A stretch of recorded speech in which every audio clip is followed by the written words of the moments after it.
যে ওরা কাফের দেশের পতাকা উড়াচ্ছে, আমি কালেমা লেখা পতাকা উড়াই দিলাম। তবে এক্ষেত্রে যেহেতু সুযোগ সন্ধানীরা ওত পেতে বসে থাকে, কিছু মিডিয়া, হলুদ মিডিয়া, কিছু গোয়েন্দা সংস্থা, এজেন্সি, এদের কাজই হলো কোনোভাবে একটা জঙ্গি ট্যাগ লাগানো যায় কিনা, হুজুররা জঙ্গি বা বাংলাদেশে জঙ্গিবাদ আমদানি হচ্ছে। কারণ এগুলো বোঝালে ওদের ধান্দা করা সহজ।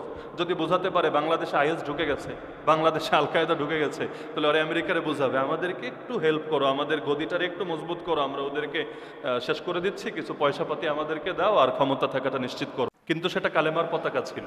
বলবেন মানে কি, কালেমা লেখা ছিল না? তাহলে কালেমার পতাকা কিভাবে? কারণ নবী যেই পতাকাটা উড়াচ্ছেন, রাষ্ট্রের, মদিনা রাষ্ট্রের পতাকা, মদিনা রাষ্ট্রে কালেমা প্রতিষ্ঠিত ছিল নাকি ছিল না? প্রতিটা সেক্টরে ছিল। বিচার, অর্থনীতি, আইন কানুন, শিক্ষা দীক্ষা সব কিছুতে কালেমা প্রতিষ্ঠিত ছিল। কালেমা মানে ইসলাম, ইসলাম মানেই কালেমা। লা ইলাহা ইল্লাল্লাহ মুহাম্মাদুর রাসূলুল্লাহ মানা খালি এক বাক্য মানা না, পুরো ইসলাম মানা। তো নবী যেই পতাকা উড়াতেন সেখানে কালেমা লেখা ছিল না। আবু বকর, ওমর, ওসমান, আলী রাদিয়াল্লাহু আনহুম যে পতাকা উড়াতেন কালেমা লেখা ছিল না। কিন্তু কালেমার পতাকা অবশ্যই ছিল, দ্বীনের পতাকা অবশ্যই ছিল, ইসলামের পতাকা অবশ্যই ছিল। এখন বলবেন কালেমা লেখা ছিল না, এর দলিল কি? কালেমা লেখা ছিল এই সংক্রান্ত একটা বিশুদ্ধ বর্ণনাও নাই। নবীর পতাকায় কালেমা লেখা ছিল এরকম একটা সহি বর্ণনাও নাই। কোনো জাল বর্ণনায় অথবা মাত্রাতিরিক্ত দুর্বল বর্ণনায় আছে এরকম মাকতুবুন ফিহি লা ইলাহা ইল্লাল্লাহ, কিন্তু এগুলো একটা বিশুদ্ধ না। কোনো একটা বিশুদ্ধ বর্ণনায় নাই যে সেখানে কালেমা লেখা ছিল। তাহলে মূল বিষয় কালেমার পতাকা, কালেমা খচিত পতাকা না। কালেমার পতাকা মানে কি? এমন রাষ্ট্রের পতাকা, এমন আদর্শের পতাকা, এমন দলের পতাকা যারা কালেমা প্রতিষ্ঠিত করে ফেলেছে, এবং সেই পতাকা উড়ানো মানি সবাইকে জানিয়ে দেওয়া এখানে কালেমা প্রতিষ্ঠিত আছে। এজন্য আমরা দেখি যুদ্ধের মাঠে পতাকা ধরে রাখার জন্য সাহাবীরা ডান হাত কাটা গিয়েছে তাও পড়তে দেন নাই, বাম হাত কাটা গিয়েছে তাও পড়তে দেন নাই, বাহু দিয়ে আগলে রেখেছেন তাও পড়তে দেন নাই, অবশেষে শহীদ হওয়া পর্যন্ত পতাকা মাটিতে পড়তে দেন নাই। কেন? কারণ পতাকা পড়ে যাওয়া মানে হেরে যাওয়া। সবাই বুঝবে যে আমরা মনে হয় হেরে গিয়েছি, যুদ্ধ থামিয়ে দিতে হবে। এজন্য পতাকা উঁচু রাখার অনেক গুরুত্ব। হ্যাঁ, এখন কালেমা খচিত পতাকা আসলো কোত্থেকে? এটা অনেক পরে, নবীর জামানার পরে, সাহাবীদের জামানার পরে, অনেক পরে। নিষিদ্ধ না, কালেমা খচিত পতাকা উড়ানো নিষিদ্ধ না, বরং বৈধ। কিন্তু কে উড়াচ্ছে, কোন উদ্দেশ্যে উড়াচ্ছে, এটা গুরুত্বপূর্ণ। যেমন সৌদির পতাকায়ও কালেমা আছে না, সুন্দর করে সবুজ ব্যাকগ্রাউন্ডের উপরে সেখানে কালেমা কিন্তু লেখা আছে সৌদির পতাকার ভেতরে। কিন্তু সৌদির পতাকার ভেতরে কালেমা থাকলেও সৌদি থেকে পূর্ণাঙ্গ কালেমার শাসন আছে 100 ভাগ। এটা যারা বাস্তবতা জানেন সকলেই বুঝেন যে পূর্ণাঙ্গভাবে নাই। তাহলে কালেমা খচিত পতাকা ঠিকই আছে, কিন্তু কালেমার পতাকা শতভাগ, মানে শতভাগ কালেমার পতাকা নাই। একইভাবে সৌদি যাদের বিরুদ্ধে লড়াই করে প্রতিষ্ঠিত হয়েছে, সেই তুর্কি সালতানাতের বিরুদ্ধে লড়াই করেই তো সৌদি রাষ্ট্র প্রতিষ্ঠিত হয়েছে। তো সেই সময় তুর্কিরা এই সৌদির মধ্যেও যে পতাকা উড়াতো সেখানেও কালেমা লেখা ছিল। তাহলে এক কালেমা খচিত পতাকা নিয়ে আরেক কালেমা খচিত পতাকার বিরুদ্ধে যুদ্ধ হয়েছে, দিন শেষে একদল টিকেছে আর একদল পতন হয়েছে। তাহলে মূল বিষয় কি দাঁড়াচ্ছে? যে পতাকায় কালেমা লেখা থাকা না থাকার চাইতে গুরুত্বপূর্ণ হলো আদর্শের ভেতরে কালেমা আছে নাকি নাই। যেমন ধরেন হাদিসের মধ্যে আছে, কেয়ামতের আগে পূর্ব দিক থেকে কালো পতাকা বের হবে, তারা তোমাদেরকে এমনভাবে হত্যা করবে যেভাবে পৃথিবীতে কোনো জাতিকে হত্যা করা হয় নাই। তাহলে এই হাদিস থেকে কি বোঝা যায়? কালো পতাকাধারী একদল বাহিনী খুনি হবে যারা মুসলমানদের খুন করবে। আবার এমন হাদিসও পাবেন তিরমিজিতে, যদিও সনদ দুর্বল, ইমাম মাহদি বের হবেন যেই কাফেলা নিয়ে, তাদের ভেতরেও কালো পতাকা থাকবে। তাহলে রং একই, কিন্তু একদল হবে মুসলমানদের খুনি আর একদল হবে মুসলমানদের নিরাপত্তা দানকারী। তাহলে অর্থ দাঁড়াচ্ছে, বৃক্ষ তোমার নাম কি, ফলে পরিচয়। যেমন মনে করেন এখন সংসদের মধ্যেও কোরআন তেলাওয়াত করে সংসদ অধিবেশন শুরু হচ্ছে, আবার সেখানে ঢোকার সময়ও লা ইলাহা ইল্লাল্লাহ মুহাম্মাদুর রাসূলুল্লাহ লিখে দেওয়া আছে।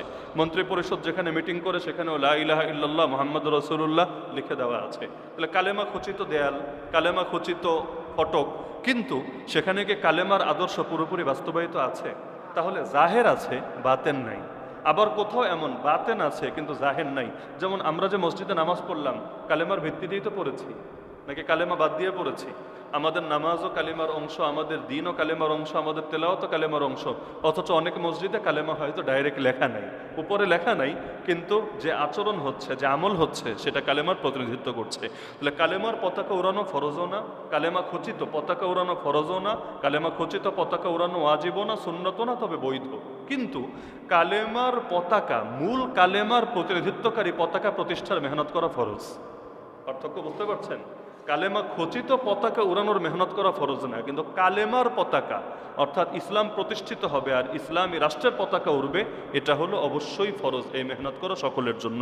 তাহলে এখন বাংলাদেশে যেটা হচ্ছে, বিশ্বকাপে অনেক দেশের পতাকা মানুষ উড়াচ্ছে, ব্রাজিল, আর্জেন্টিনা, অনেকে ভাবছে এটার কাউন্টার দেওয়া দরকার, অর্থাৎ কাফের মুশরিকদের পতাকা উড়াইও না, অন্তত ইসলামের আদর্শ বহন করে এরকম কোনো পতাকা উড়াও। এই নিয়তে কেউ যদি কালেমা খচিত পতাকা উড়ায়, এটা দোষের কিছু নাই, কারণ তার নিয়ত এখানে শুদ্ধ। নিয়ত হলো যে ওরা কাফের দেশের পতাকা উড়াচ্ছে, আমি কালেমা লেখা পতাকা উড়াই দিলাম। তবে এক্ষেত্রে যেহেতু সুযোগ সন্ধানীরা ওত পেতে বসে থাকে, কিছু মিডিয়া, হলুদ মিডিয়া, কিছু গোয়েন্দা সংস্থা, এজেন্সি, এদের কাজই হলো কোনোভাবে একটা জঙ্গি ট্যাগ লাগানো যায় কিনা, হুজুররা জঙ্গি বা বাংলাদেশে জঙ্গিবাদ আমদানি হচ্ছে, কারণ এগুলো বোঝালে ওদের ধান্দা করা সহজ।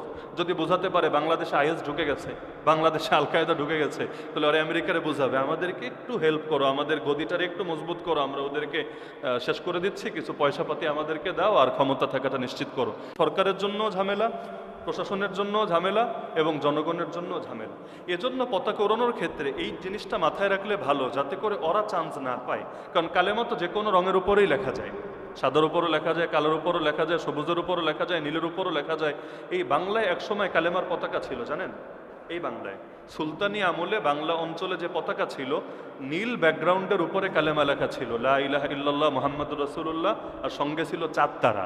তাহলে আমাদের অতীত ইতিহাসে, আমাদের ঐতিহ্যেও কিন্তু কালেমা ছিল, কিন্তু ব্যাকগ্রাউন্ড সাদা বা কালা ছিল না, ব্যাকগ্রাউন্ড ছিল নীল। এখন যদি কেউ সেটা উড়ায়, তাহলে ইতিহাস চর্চা হবে যে আমরা আমাদের ইতিহাসকে ভুলি নাই, ইতিহাসকে স্মরণ রেখেছি।